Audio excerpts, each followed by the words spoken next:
Capítulo 29. A sala de estar de Matthew, parte 1. A primeira coisa, hoje à noite quando fui visitar os vizinhos, descobri por acaso que a guarda do Lorde saiu pela porta leste da área dos magos. Eles estavam totalmente equipados, cerca de 20 pessoas. Acho que provavelmente não estão indo passear. Peggy disse. Matthew assentiu levemente. A guarda do Lorde era a elite absoluta da família Blandflag. Eles eram uma equipe independente, apenas obedecendo às ordens de Rega. Na maior parte do tempo, eles não saíam do acampamento ao lado da mansão do Lorde. Só em tempos de guerra ou rebelião que eles poderiam ser vistos em outras partes da cidade. Rega está segurando algo há meio mês, parece que algo grande está acontecendo. Matthew acariciou suavemente as penas na ponta da pena, seus olhos gradualmente se iluminando. Deve ser algo relacionado a um traidor. Peggy deu de ombros. Eu não sei disso, estou apenas compartilhando sinais interessantes ou suspeitos conforme sua solicitação. Mas se o seu julgamento estiver correto, então esse traidor provavelmente não é uma pessoa pequena. É provável que seja um cavaleiro com terras, senão não precisaria de tantas pessoas. Matthew concordou, assentindo com a cabeça. Embora esse assunto seja importante, não temos nada a ver com isso. E a próxima coisa? A próxima coisa é especialmente importante. Peggy olhou seriamente para Matthew, dizendo palavra por palavra. Matthew, você precisa arrumar um emprego. Matthew ficou chocado. Nosso dinheiro acabou? Peggy jogou uma pilha de contas e um livro de contabilidade, onde estavam escritos vários itens e números, deixando Matthew tonto. Este é o livro de contas do último trimestre e o orçamento que acabei de preparar para o próximo trimestre. Vamos falar sobre a renda primeiro. Você saiu algumas vezes recentemente e trouxe algum dinheiro único, cerca de 700 moedas de ouro. Desde que você tirou uma licença da Escola de Magia de Silverville, o diretor Ren parou de pagar seu salário dobrado. Apenas contando com o subsídio do posto policial, sua renda mensal é de apenas 50 moedas de ouro. Lembre-se desses números, agora vamos falar sobre as despesas? Em termos de alimentação e hospedagem, suas demandas para 3 refeições por dia são altas, e tenho variado as opções para você, mas muitos ingredientes em si são caros. Sorte que de vez em quando as fadas trazem alguns vegetais frescos e iguarias. Mesmo assim, ainda gastamos bastante por mês. Veja, está muito claro aqui, seus gastos alimentares são aproximadamente 5 moedas por mês. E eu preciso comprar pedras de energia negativa para manter a vida e a vitalidade. Recentemente tenho tentado reduzir conscientemente o consumo, mas ainda gasto cerca de 25 moedas por mês. Olhe só, os custos com comida para nós dois somam surpreendentemente 30 moedas por mês. Peggy disse animadamente, isso é muito extravagante. Matthew esfregou o nariz, é verdade, é extravagante. Entretanto, a maior despesa está relacionada à estufa. Para amadurecer simultaneamente muitas sementes e cultivá-las como mudas, você precisa manter constantemente o círculo mágico de crescimento na estufa, o que requer uma grande quantidade de pó de prata e pedras solares, totalizando gastos mensais de mais de 100 moedas de ouro. Isso sem contar o custo de comprar as sementes. Além disso, em seguida, você provavelmente vai comprar um conjunto completo de pergaminhos de ampliação de atributos. Mesmo que o mago hermafrodita de White Rock City esteja disposto a lhe dar algum desconto, um conjunto ainda custa 200 moedas de ouro. Eu também sei que você quer comprar novos livros de magia, trocar sua bolsa de magia e obter aquele anel que aumenta o limite de energia. Mas se continuarmos assim, suas economias se esgotarão em 7 meses. Naquele momento estaremos falidos. Matthew. Peggy parecia muito nervosa, sem nenhum senso de segurança. Matthew pensou por um momento. Eu também calculei os gastos, e há algo que você pode não ter percebido. A principal razão para o déficit é a estufa, e depois desta primavera, vou reduzir significativamente o consumo da estufa. Mas ainda assim não será suficiente, certo? Peggy olhou para ele e em seguida, cobriu o queixo com a mão, de maneira bastante dramática. Então, que tal, Matthew? Você ainda me manda de volta para o plano de energia negativa? Lá, eu posso sobreviver sem a necessidade de pedras extras de energia negativa. Embora eu não goste muito daquele lugar, pelo menos poderia aliviar sua carga. Matthew olhou para ela sem dizer nada. Ou você pode voltar para a escola. Silverville Magic Academy não pode ficar sem você. Você é um excelente professor de história. Peggy tentou apelar para a lógica e as emoções. A grana que a escola Xavier me paga é só 60 moedas de ouro por mês. Se seguir essa matemática aí, a gente tá mais quebrado que arroz de terceira. Matthew dá de ombros, indicando que já virou um peixe morto que não tá a fim de ralar. Não que eu saiba, se você voltar pras aulas, seu salário vai subir para 100 moedas de ouro por mês. Pegue sem saída solta. Então volta pra aula, Matthew. Essa casa precisa desse trocado. As garotas na escola tão na expectativa de te ver de volta, e a ouvir falar que tem uns caras que tão na tua cola também. Matthew fica ligado na hora. Você tá pegando a grana do diretor Ren, né? Pegue e confessa. Na real, isso é a terceira coisa que eu queria te contar. A senhorita Sif apareceu hoje, disse que precisava te encontrar. Eu disse que você não tava, então ela decidiu esperar por você na sala. Eu falei que você talvez nem aparecesse hoje à noite. Ela ficou meio decepcionada. Depois de passar cerca de 1 hora na cozinha, ela saiu meio arrependida. Mas ela me falou que volta para te visitar amanhã, na mesma hora. Matthew massageia as têmporas. Você não podia ter negado por mim? Peg dá um olhar de lado para ele. Eu aceitei por você. Matthew pergunta, por quê? Peg cruza os braços. Porque aquela garota é muito fofa, poxa. Ela ficou mais de 1 hora na cozinha trocando ideia comigo sobre receitas, até quis saber quais pratos você curte. Ela prometeu trazer amanhã as receitas secretas do inferno que ela guarda em casa. Como o esqueleto que sonha em ser chefe de elite, claro que não pude recusar. Matthew riu um pouco, então essa é a razão de você estar me empurrando de volta pro trampo? É a ideia da Sif? E isso é o que você chama de evento bombástico? A grana que a escola Xavier me paga é só 60 moedas de ouro por mês. Se seguir essa matemática aí, a gente tá mais quebrado que arroz de terceira. Matthew dá de ombros, indicando que já virou um peixe morto que não tá a fim de ralar. Não que eu saiba, se você voltar pras aulas, seu salário vai subir para 100 moedas de ouro por mês. Pegue sem saída solta. Então volta pra aula, Matthew. Essa casa precisa desse trocado. As garotas na escola tão na expectativa de te ver de volta, e a ouvir falar que tem uns caras que tão na tua cola também. Matthew fica ligado na hora. Você tá pegando a grana do diretor Ren, né? Peg e confessa. Na real, isso é a terceira coisa que eu queria te contar. A senhorita Sif apareceu hoje, disse que precisava te encontrar. Eu disse que você não tava, então ela decidiu esperar por você na sala. Eu falei que você talvez nem aparecesse hoje à noite.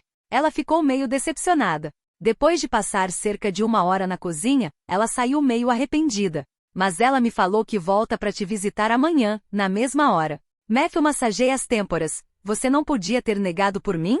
Peg dá um olhar de lado para ele. Eu aceitei por você. Matthew pergunta, por quê? Peg cruza os braços.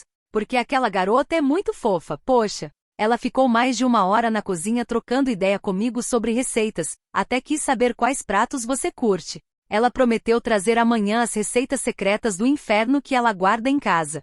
Como o esqueleto que sonha em ser chefe de elite, claro que não pude recusar. Matthew riu um pouco, então essa é a razão de você estar me empurrando de volta pro trampo? É a ideia da Sif? E isso é o que você chama de evento bombástico? Os dois ficaram em silêncio por um tempo. Peg perguntou de repente, então afinal, você tá a fim de voltar pra escola ou não? Matthew piscou os olhos. No começo, eu quis ir pra escola porque tava sem grana e também queria aproveitar a biblioteca da escola e os livros das casas dos outros alunos para estudar mais. Agora, essas duas razões não tão mais tão urgentes, então eu sugiro que você esqueça aquela sugestão que deu agora há pouco. Ele fez uma pausa, mas eu realmente preciso arranjar um trabalho legal, estável e que dê dinheiro rápido para mim. Sobre isso, o que você acha, Peg?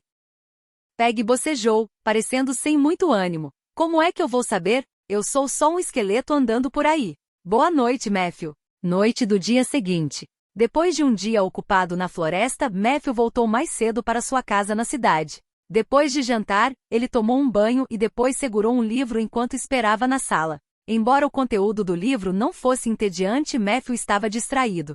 Ele estava principalmente pensando em como persuadir Sif de maneira delicada para não vir procurá-lo a todo momento. Ele tinha uma boa impressão de Sif, então ele não queria machucá-la. 7 da noite. Perto da hora em que Sif o visitou ontem. O som de sinos veio de fora da casa. Matthew colocou o livro de lado e se levantou rapidamente para abrir a porta. No entanto, para sua surpresa, do outro lado da cerca estava outra mulher. Samantha? Matthew olhou para ela com surpresa. Desculpe por aparecer assim, e não culpe a ela. Fui eu que impediu a ela que me contasse seu endereço. Samantha parecia um pouco cansada, mas seus olhos brilhavam com uma expressão peculiar. Neste momento, ela usava uma roupa que seguia as tendências da cidade humana, mas não ficava muito bem ajustada. Seu peito estava inchado e tremia levemente. Ela parecia um pouco desconfortável. Eu não estou acostumada com lugares onde humanos se aglomeram. Você pode me deixar entrar? Samantha perguntou baixinho. Claro que pode. No entanto, antes que Matthew pudesse abrir a porta para ela entrar, não muito longe, um rugido estridente ecoou. Não pode. A pessoa que gritou se aproximou. Samantha, o que você está fazendo? Por que está indo até a casa desse necromante? Matthew olhou silenciosamente para o furioso Eli. Veja, isso. Ele olhou novamente para Samantha. No segundo seguinte, a expressão desconfortável no rosto da druida desapareceu instantaneamente, sendo substituída por raiva e determinação. Eli, eu te avisei não. Me siga. Ao dizer isso, a voz de Samantha soou como um rugido assustador. Ela se virou e correu em direção a Eli. A cada passo que dava, seu corpo inchava um pouco. Após 3 passos, seus imaculados cabelos castanhos caíram sobre ela, transformando-se de uma mulher humana de cerca de 1,70 metros em um urso marrom com mais de 3 metros de altura. Por favor, espere, Sr. Matthew. Samantha se virou e disse, com uma voz suave e cheia de desculpas. Você nunca falou assim comigo antes. Ele ainda estava acusando com raiva. O urso gigante se atirou repentinamente, agarrando o corpo de Eli como se estivesse arrastando um esfregão, e correu para fora da cidade. Num piscar de olhos, as silhuetas dos dois desapareceram sucessivamente. Apenas os paralelepípedos que compunham o chão deixaram uma marca não superficial. 10 minutos depois, no final da marca, uma sombra apareceu. Era uma pantera pintada. Ela saltou graciosamente na frente de Matthew. Lamento muito, mas ele não vai mais nos incomodar. Matthew pensou por um momento, mas acabou não dizendo nada. Ele educadamente levou Samantha para a sala de estar. Peg, temos visita. Matthew chamou. Peg saiu relutantemente da cozinha, lançou um olhar para Samantha, resmungou e voltou da cozinha com uma xícara de café gelado. Justo nesse momento, um sino tocou novamente do lado de fora. Desculpe pela espera. Matthew teve que ir abrir a porta. Desta vez, do lado de fora da cerca estava Sif. Ela não estava usando o manto vermelho escuro hoje, mas sim um vestido branco. Ela era alta, com pernas longas, mãos atrás das costas e um sorriso doce, transmitindo uma sensação de cura. Boa noite, Matthew. Sif cumprimentou sorrindo. Matthew respondeu com um sorriso leve. Boa noite. Bem, que tal entrar primeiro para conversarmos? Ele se afastou um pouco. Sif deu um passo à frente. Mas durante esse processo, ela girou de repente, olhando para a rua oposta com uma expressão de resignação no rosto. Espere um pouco, Matthew. Ela correu até lá, na sombra da rua. Sif cutucou uma parte da parede e no segundo seguinte, um tapete vermelho apareceu na parede. O tapete caiu, revelando um homem de meia-idade com uma expressão constrangida diante dela. Pai, você prometeu que não interferiria mais na minha liberdade. Sif disse com raiva. O rosto de Rega ficou vermelho e ele rapidamente retrucou. Mas você também prometeu que cuidaria da sua segurança. Sif arregalou os olhos. Mas eu estou indo para a casa de Matthew, não é um lugar perigoso. Rega fez uma cara amarga, pensando que, para ele, esse poderia ser o lugar mais perigoso da cidade de Rolling Stone. Mas ele não ousou dizer isso a Sif. Em suas discussões e conversas anteriores com a filha, eles realmente tinham um acordo, e ele era a parte que violava esse acordo, sem ter razão. Então, ele tentou acalmá-la com todas as desculpas que pôde inventar. Eu prometo a você, vou sair agora. No final, Rega acariciou a cabeça de Sif relutantemente. Sob o olhar dela, ele virou as costas e saiu da área. No entanto, em menos de 5 minutos, ele mudou de ideia completamente. Maldito necromante. Rega odiava tanto que rangia os dentes, mas realmente não conseguia fazer nada em relação a Matthew. Ele observou as costas de Sif e o sorriso de Matthew desaparecerem atrás da porta, e a sensação de inquietação em seu coração ficou cada vez mais forte. Não posso simplesmente esperar aqui fora. Eu preciso ver o que estão fazendo. A sala de estar, eles estão na sala de estar, preciso encontrar um lugar onde possa ver a sala de estar. Os olhos de Rega vasculharam freneticamente ao redor. Em pouco tempo, ele avistou um telhado vermelho com uma chaminé alta. Rega era ágil, deu um salto e pulou para cima. Ele deu 2 passos para cima, com um sorriso no rosto. Realmente consigo ver a sala de estar de Matthew daqui. No entanto, o telhado estava inclinado para cima em ambos os lados. Se ele quisesse ver mais claramente, ele teria que subir mais. Então, ele avançou tateando os degraus de pedra. subindo até acima do cume do telhado. De repente, ele se deparou com uma figura igualmente furtiva e cheia de selvageria. A pessoa estava com uma expressão de descontentamento e um olhar feroz. Quando Rega bateu nele, ele também estava olhando fixamente para a sala de estar de Matthew. Rega ficou surpreso por um momento e em seguida, como se tivesse lembrado de algo, ficou furioso instantaneamente. Imediatamente ele agarrou o ombro do homem selvagem e perguntou: "Sua filha também entrou?"